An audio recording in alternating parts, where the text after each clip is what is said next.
Dear friends, এই যে মালগাড়ি ট্রেনটা দেখছেন এই সম্পর্কে 3টি গুরুত্বপূর্ণ আপডেট দেব। কোথাও যাবেন না, ভিডিওটা পুরো দেখুন। আপনি ধরুন স্টেশনে দাঁড়িয়ে আছেন, ট্রেনের জন্য ওয়েট করছেন, হঠাৎ দেখলেন একটা মালগাড়ি যাচ্ছে খুব ধীর গতিতে।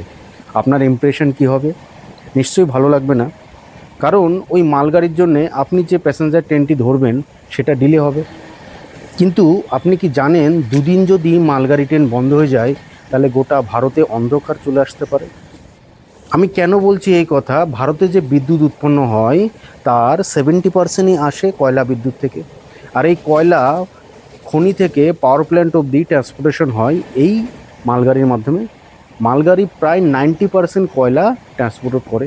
তাহলে বুঝতে পারছেন তো মালগাড়ির গুরুত্বটা কতটা। আপনার বাড়িতে যে টিভি চলছে, এসি চলে বা ফ্রিজ চলে, তার কৃতিত্ব কিন্তু এই মালগাড়িরই, সেটা আপনি অস্বীকার করতে পারবেন না। এবার ধরুন একটা বন্দে ভারত ট্রেন যাচ্ছে বা একটা রাজধানী ট্রেন যাচ্ছে এবং একটা মালগাড়ি, কাকে প্রায়োরিটি বেশি দেওয়া উচিত? দেখুন, সাধারণ লাইনে সাধারণত প্যাসেঞ্জার ট্রেনকে প্রায়োরিটি বেশি দেওয়া হয়।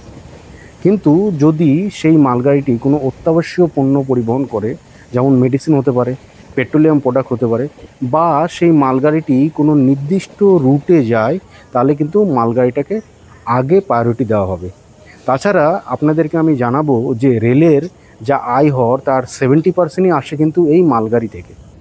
আগেকার দিনে যে মালগাড়িগুলো চলতো তার গতিবেগ ছিল খুবই ধীর, আপনার মোটামুটি 25 কিলোমিটার/আওয়ার।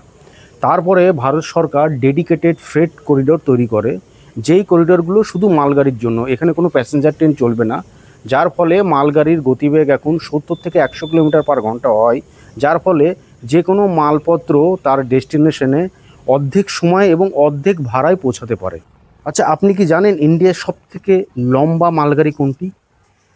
ইন্ডিয়ার সবথেকে লম্বা মালগাড়ির নাম হচ্ছে সুপার বাসুকি, যেটা 2022 সালে পরীক্ষামূলকভাবে চালানো হয়েছিল। এই মালগাড়িতে প্রায় 295টি কন্টেনার বা বগি আছে এবং এই মালগাড়ির দৈর্ঘ্য প্রায় 3.5 কিলোমিটার। কত বড় মালগাড়ি আপনি ভাবতে পারেন?